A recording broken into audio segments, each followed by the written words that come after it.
Aboriginal and Torres Strait Islander viewers are advised that the following program contains images and voices of people who've died.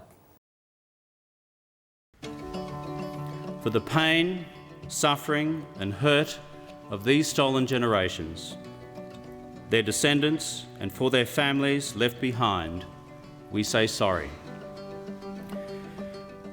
To the mothers and the fathers, the brothers and the sisters, for the breaking up of families and communities, we say sorry. And for the indignity and degradation thus inflicted on a proud people and a proud culture, we say sorry.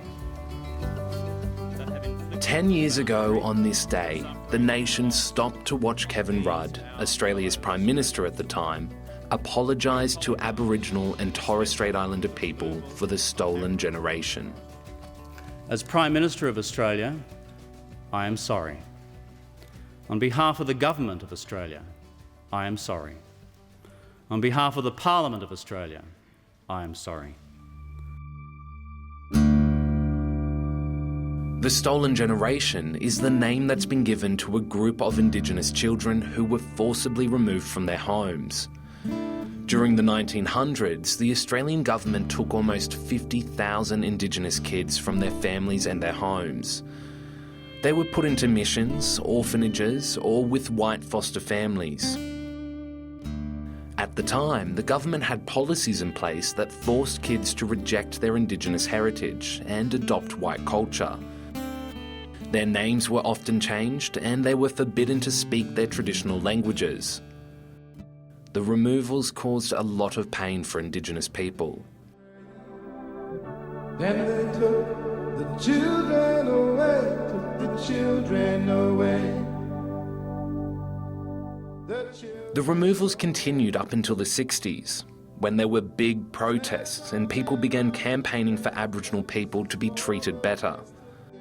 And in 1969, the government stopped taking away Indigenous kids. And Australians started learning about the impact the stolen generations actually had.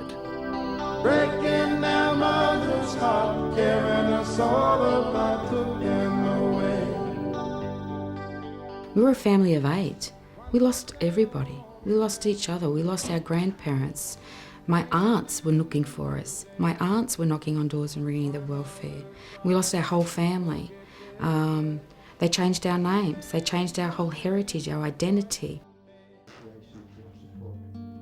In the 90s, there was a big investigation into the forced removals. It became known as the Bringing Them Home report. And that report included a recommendation that the current government apologise for the laws and policies that were put in place by previous governments. It doesn't take that much to say you're sorry. But it wasn't until 2008, when Kevin Rudd became Prime Minister, that Indigenous people heard these words. As Prime Minister of Australia, I am sorry. After the speech, there was a huge reaction.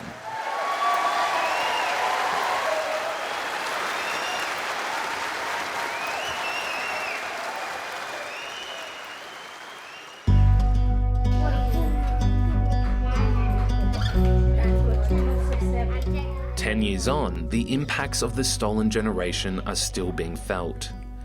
Indigenous kids still face a lot of problems and inequality. There are families still grieving for their losses. And there are people who still haven't been able to reconnect with their parents.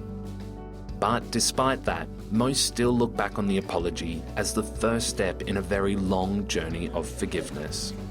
All these years we waited, for someone to say sorry from government. And I say, was really, made me feel different altogether. I'm really thankful about that. I love what's happened today. It took a long time, but it's finally got what we wanted.